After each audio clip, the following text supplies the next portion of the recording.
This is TWiT. Oh, it looks like baseball may be moving on up. Apple is, according to some rumors, considering abandoning their Friday night baseball deal. Yeah, this was reported. No, nothing is official yet. This was reported that NBC is making a deal for Sunday night baseball, and there was a report that they were also going to get Friday. And so that's been going around, but I'll say that John Oren at Puck in his newsletter yesterday said that Apple is keeping Friday night. Okay, so, and I trust Puck because they really follow this. John closely, Oren is about as good as it gets in sports business. And he says that Apple's keeping it. Now, nobody's announced anything. This is one of those things like everybody basically says Apple has got the F1 deal in the United States, but no announcement has been made. Yeah. So we don't really know. But yeah, the baseball rights are up for the next 3 years, and then they're going to have all their rights expire at once, and we're going to see what happens.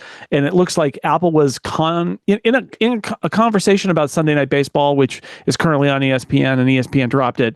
And it sounds like that's not going to happen. But according to Oren, they're keeping Friday night, and the Sunday Night Baseball will go to NBC, which gives NBC, for those in the United States, NBC is basically doing sports on Sunday nights every week for the whole year because they've got Sunday night basketball, football, and baseball now, apparently. So that's actually really great for branding. It's Sunday night. Yeah. There's a premier sporting event on NBC on broadcast TV. So I think that that's a pretty cool way to extend their brand of Sunday Night Football, which is the #1 TV show. It's like most of the top rated shows of any given year are Sunday Night Football. So it's a big deal. Do we know if the MLB has been successful for Apple on Friday nights? I mean, nobody says a word about it. I would say if it continues, that says something.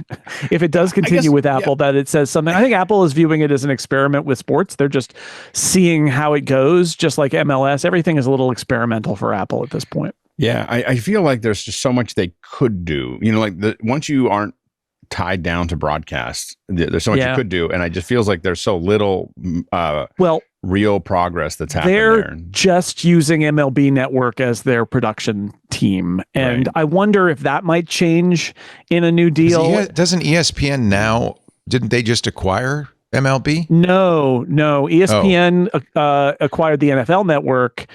They may end up with a deal for the MLB Network at some place down the road, but they're buying the MLB.TV license, which they'll is have access to MLB.TV. Which so we'll see. But Alex's point is that he'd like to see Apple push the production, and the problem with that is that that's much more expensive because they would basically need to hire their own crew, and instead they've been contracting with MLB Network to broadcast those games. So they're using existing announcers, existing crew, all of that. So they could, but it would be more expensive to do that. Yeah, and I wonder whether, again, I still feel like I know that we haven't started into that thing, but I think that keeping their foot in the door on some of the sports also is related to the Vision Pro, because I think there's lots of things that they'd like to. I think that many interactive folks that do immersive style things love sports as an opportunity. The problem with it is, we've talked about this before, is large fields, hard to shoot in. Like they're just hard to get anything compelling. So that'll be interesting to see. How's the MLS deal going? Nobody knows. That's a 10-year deal. Yeah, nobody knows. It is. So a lot of the controversy, and this actually came up with F1 and it came up with Major League Baseball as well, is Apple TV Plus is just not one of the bigger streamers. And so there's a worry about money versus visibility, that Apple is often willing to pay a lot of money, but what you lose is visibility just from people kind of randomly flipping around or whatever, right? And so MLS, I think, is the same issue. They pay pretty well, and the game's production values are pretty good, but they do export some games and have them on cable TV, but there is this sense that by going with Apple, MLS has sort of lost some visibility.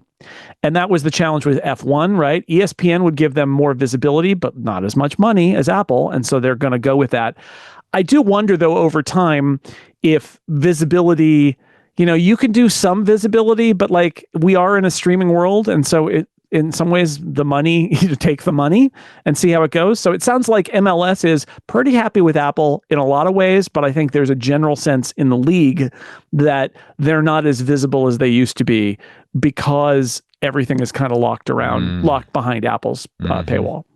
Well, and now Apple TV Plus is going to be more expensive. They've raised the price $3 to $12.99 a month. Just for the monthly plan. And this is the thing. Apple TV Plus is famous for being high, according to analysts, high in churn, which is basically people subscribe and then they cancel, and they subscribe and then they cancel. Is it tied to what is on? Like they watch it's all tied the to what is on, and they don't then, have as big a catalog, so it's a little bit harder of a sell. Their catalog gets bigger all the time, but what they didn't do is change the annual rate, or, of course, raise Apple One at all.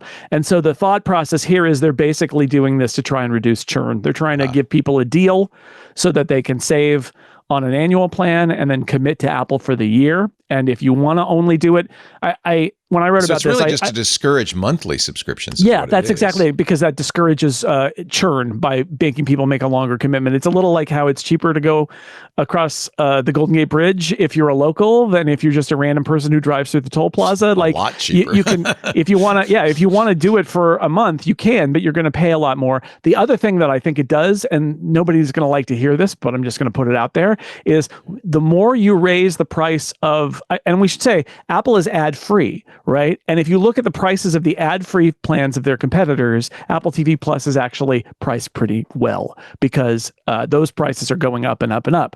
What it also does is give Apple room to sell a cheaper version with ads in it, which I think is inevitable. So they'll get there at some point, but you raise the price, you reduce your churn, you give room if you want to do an ad tier later. This is what's happening. And a lot of companies are trying to raise that price for the subscription because they make more money on you on ads. On the ad so tier. And I think that Disney said it outright. Like Yes. It was flat out like, we'll make more money. We want people to stop with the subscriptions, with the ad-free subscriptions, and we want them to go to ads because we'll make more money per head. They don't want them to stop, right? But what they're doing is they're raising the price because of ARPU, average revenue per user, right? They use this term ARPU. The ARPU should be the same, right? Like your premium subscribers should not be less profitable than your non-premium subscribers. Right. But what that has resulted in, that's why all of those ad-free prices are skyrocketing, is because they will raise that price until the ARPU of that price matches the ARPU of the cheaper ad plan. And the fact is they make a lot of money from ads. So that's why, I'm an ad-free user. I will not do the ad plan. I've tried it. It's terrible. I can't do it. I can't. But that's why they raise those prices, is because that's what you're seeing. The price between the ad-free plan and the ad plan is literally the money they make putting ads in it. And if you don't want it, you got to pay for that instead of the advertisers. I can listen to reads like we do in this show, and I can listen to those, even if it's a read by the same person that gets cut in later. That doesn't bother me. It's hey, we're going to suddenly destroy your senses for the next 10 seconds while you're watching something else. Like that's a big problem with YouTube TV. FCC regulates the volume of ads on broadcast, but they don't do it on streaming. And YouTube TV's ads are really loud. Oh, but every ad is it's usually 3 clicks on your controller. So like to me, like I see the ads and I go click, click, click, click, click, click, Me too. click, click, click. I count them. I go. Don't do that on your podcast though, kids, because I don't want an engagement farm or anything, but please don't skip our ads. But on YouTube TV, when you're watching broadcast and you don't want to watch all those ads, unless I'm waiting for something, it's just like 12 clicks will usually unless get you you're live. Ad. So you don't watch live TV. I don't watch live TV. Never.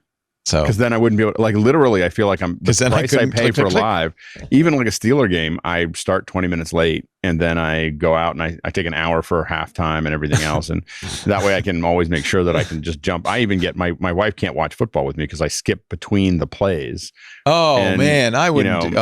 And so I just go, like as I do it. Like if it gets intense, and so she finds it to be too chaotic to watch. There's only 11 minutes of actual action in an NFL game. Well, what will happen is that if it's the other side and they're on their own side, like if I see something happen that was really, then I go back. But I kind of like, I don't need to see the first 20 yards of most drives. Wow, I wouldn't watch football with you either. But no one likes to watch. What the hell's wrong with you? I'm just used to scanning for information, and I've been empowered with all these tools to scan, and I use them. Or you're maybe a little ADD. I like to call it multiplexing. It's not a disorder. not to cast aspersions. I think that there's multiplexers and uniplexers, and I'm a heavy multiplexer. Hey, I hope you've enjoyed this highlight from MacBreak Weekly. If you want to see the whole show, we're every Tuesday. You can watch us live right here on YouTube, or just click the link below and download an episode, or subscribe if you really like it. What is it the kids say? Oh yeah, like and subscribe. Thanks for watching.